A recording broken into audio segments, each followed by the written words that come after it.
It's not a fun time to be a public employee, paying benefit cuts, furloughs, and layoffs. Why are public employees in the crosshairs in Sacramento and around the state? We're joined by Jon Ortiz, who writes the state worker blog for the Sacramento Bee, and veteran Capitol Observer and columnist Dan Walters. Thanks for joining us. Jon, is there a sea change in the public support for public employee unions? I really think that there is, particularly in the Midwest. We've seen things in Wisconsin, Ohio, and even down into the Florida Panhandle. Significant changes in employee benefits, either executed or contemplated. When you get to California, I think there is a change in public opinion, but it hasn't risen to the level yet that you've seen in other parts of the country. You know, Dan, is this a public backlash because the public feels that public employees are just overcompensated? Oh, I suppose so, but I think more than anything it reflects a thing I described recently in a recently column called slicing the pie. And the pie gets smaller.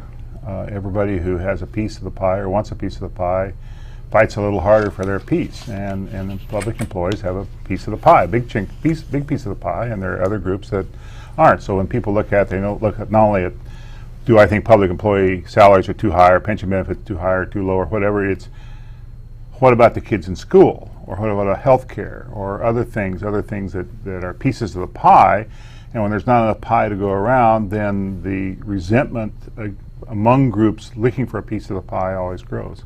Which you want to have a bigger, maybe you can grow the pie. That gets into the whole tax issue, I suppose. That gets into the whole tax issue. Unless the pie grows, then, and it's shrinking, and it's been shrinking in California recently, then you're going to get more and more scrutiny of people who have pieces of the pie, and people start questioning whether they should have such a big piece of the pie, and so on and so on and so on. And then in California's case, it's fueled by some very sensational cases like the City of Bell scandal and some pretty outrageous pension and settlement agreements and golden handshakes and all that sort of thing. And it magnifies the whole thing.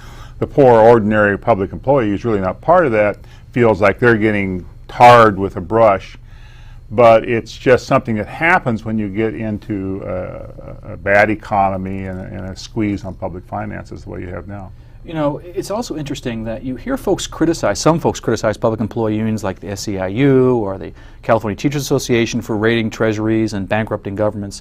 Yet you don't hear much of an outcry about public safety unions like the CCPOA, the Prison Guards Union, who have some of the most generous pay packages around. Why not? Well, the cops and the firemen, as they call them around the Capitol, have a little status that the others don't have. They're first responders. I think they're still feeding off 9/11 to some degree, and the prison guards have been successful in peddling this idea that they walk the toughest beat in the state, and we're keeping these people locked up so they won't rape and pillage and that sort of thing. So they have a kind of a special status, and they trade on that tremendously.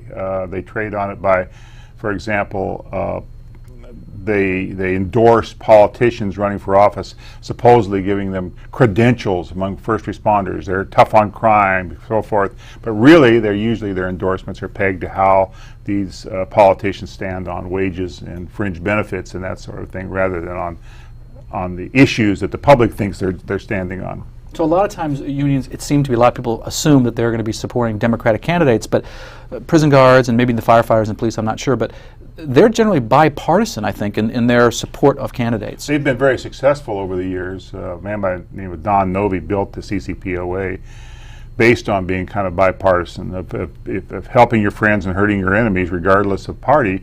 And they've been for example, the big CCPOA building over in West Sacramento houses a number of victims' rights groups. So when you get a bill in the legislature that might say lower penalties for something, then the victims' rights groups all turn out and say, no, you can't do that because my sister was murdered or something like that. So they subsidize these groups by giving them office space and subsidy so that they will maintain the idea of locking a lot of people up in prison. If you lock a lot of people up in prison, you need more prison guards and so on and so forth. It would cost California about $50,000 a year to keep an inmate locked up in state prison. In Texas, it costs under $15,000 a year to keep an inmate locked up in prison. So that shows you how successful they've been in maintaining a very high cost structure for prison guards in California. You know, John, I want to ask you about, we've got about a minute left in this segment, about pensions. They seem to be a particular point of contention. What about pensions? Do you see moving away from the traditional defined benefit plan to a more of a defined contribution 401k type plan?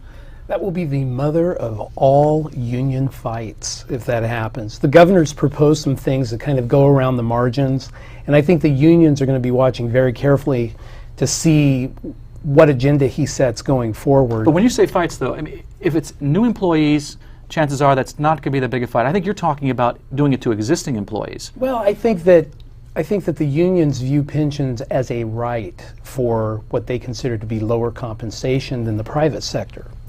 And so they're going to make the argument that you're going to erode government by reducing pensions, which is just another form of pay to them. Okay, well, when we come back, we'll talk about the role of public employee unions that they may have in the upcoming election. Will they be a force or forced out? That conversation in a moment. This is the Maddy Report.